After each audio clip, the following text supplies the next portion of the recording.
Eat That Frog by Tracy. Chapter 17. Get out of the technological time sinks. There is more to life than just increasing its speed. Gandhi. Technology can be your best friend or your worst enemy. As we race into the 21st century, bombarded by information from all sides, many people seem to have an irresistible, if not obsessive, need to communicate continually with people everywhere in their personal and business life.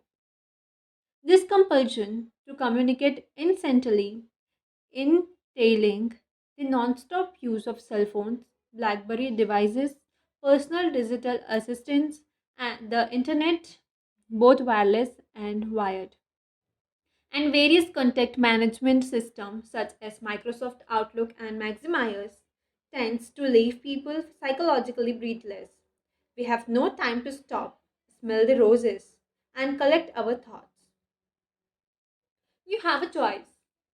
At the same time, many high powered, high working, highly productive people functioning in the dead center of communication technology are not overwhelmed by technology. They seem to have their lives largely under control.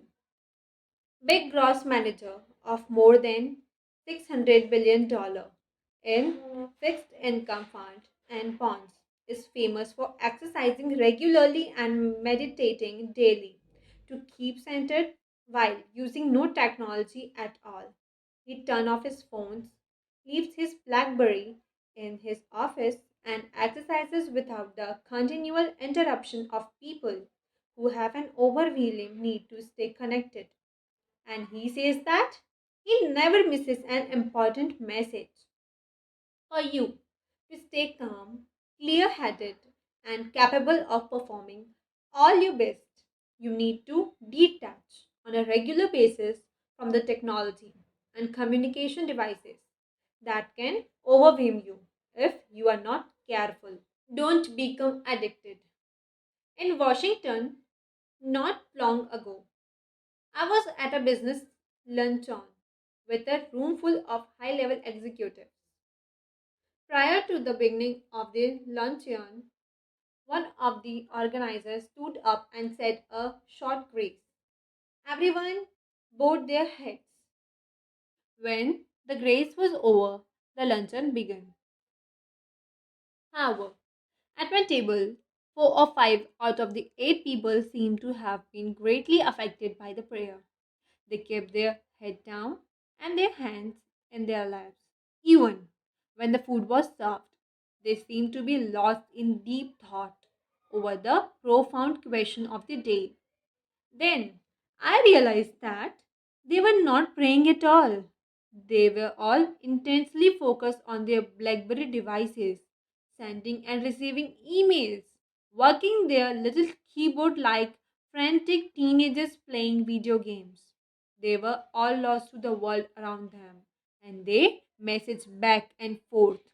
Some of them were with other people in the same room. They had fallen into a technological trap, a deep sink full of information exchange in which they were drowning. Technology is your friend. The purpose of modern technology is largely to increase the speed, efficiency, and accuracy of the transfer of information of all kinds. Technology is meant to help us improve the quality of our lives by enabling us to accomplish our key tasks and communicate with the key people in our world faster and more efficiently than ever before. But the use of communication technology can quickly become a form of addiction. People get up in the morning and immediately check to see if they receive any phone call or voicemail messages on their cell phones. They then race to their computer to pull up their email to see if anyone communicated with them overnight. They call the office to find out if anyone has done or said anything in the last few hours that they should know about. They check their Microsoft Outlook calendars, their personal digital assistants, their BlackBerry devices, and other form of communication technology every 5 or 6 minutes to make sure that they are not missing anything. This has to stop before it gets out of control. Take back your time. One of my clients with distributors in 19 states found himself bound and chained to his computer, receiving and responding to emails several hours each day. The more time he spent at his computer, the fewer of his other important tasks he was able to get done. The stress caused by these undone tasks building up like an avalanche overhang started to affect his personality, his health, and his sleeping habits. We taught him about the 80-20 rule and how it applied to emails. Fully 80% of the email that he received were of no value and should not even be opened. They should be deleted immediately. Of the remaining 20%, only 20% of those, or 4% of his email, actually required an immediate response of some kind. The other 16% could be ignored temporarily or transferred to an action folder where they could be dealt with one at a time. Standardize and delegate. My client felt that no one else had the ability to sort his email more than 300 per day and that he had to do it all himself, no matter how much time it took. May encourage him to sit down with his secretary and go through his emails, showing her which one was important, which one were unimportant, and how to deal with the most common question and request. To his surprise, within 2 hours, his secretary knew enough to handle most of his email for him. From then on, she would come in each morning and delete the 80% of email that were of no value. She would transfer the essential emails requesting personal action by her boss into a separate folder. If there was a question about an email, she would transfer it to a process folder for him to look at his convenience.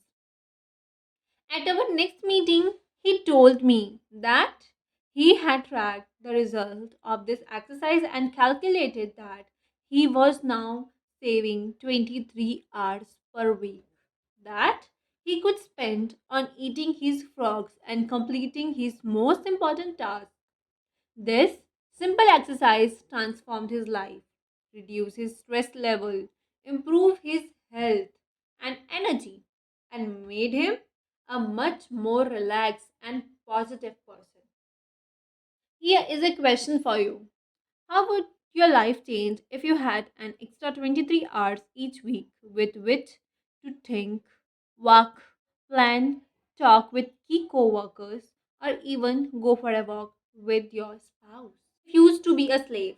A journalist for Fortune magazine wrote recently that when he arrived back at the office after a 2 week vacation, more than 700 emails were waiting for him.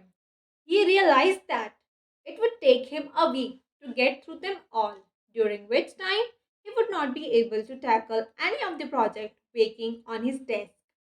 For the first time in his career, he took a deep breath and punched the delete all button, erasing those 700 emails forever. He then got busy with the projects that were really important to him and his company.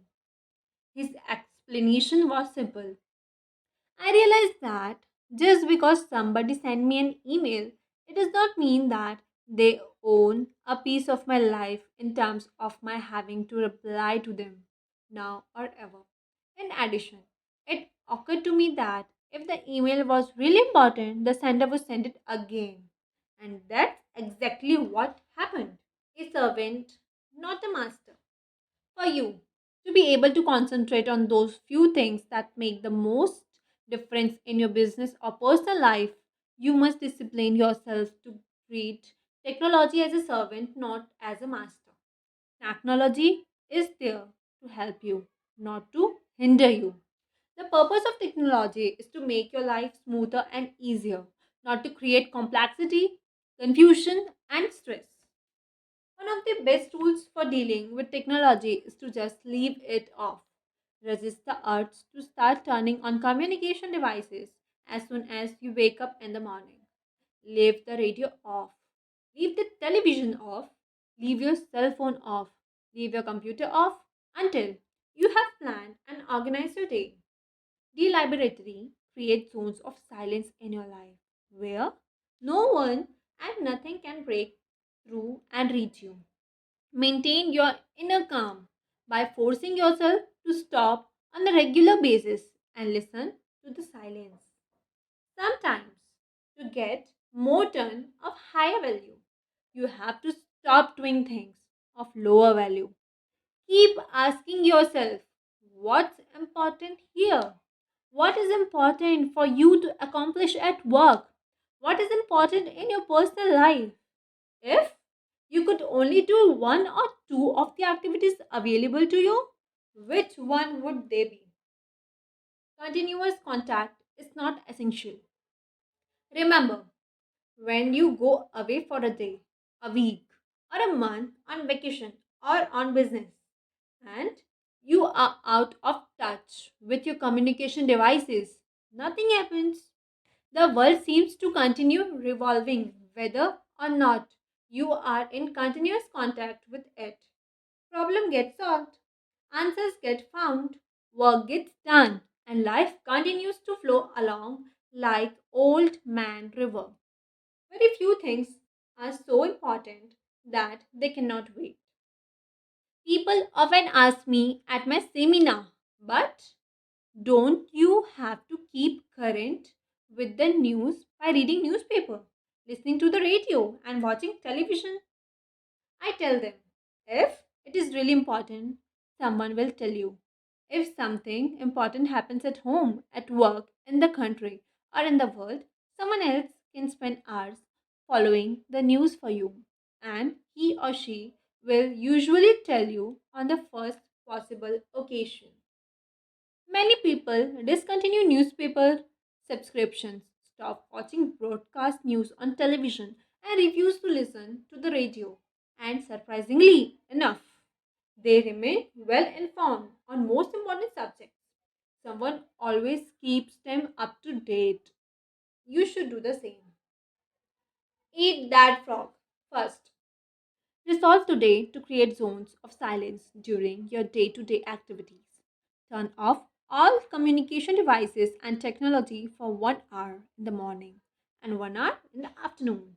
You will be amazed at what happens. Nothing.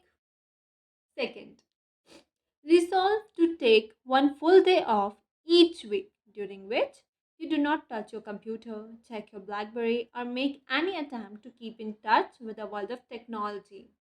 At the end of the day, without contact except by voice, your mind will be calm and clear. By giving your mental batteries time to recharge, free from the instant interruptions of communication, you will be more relaxed, aware, and alert. Thank you.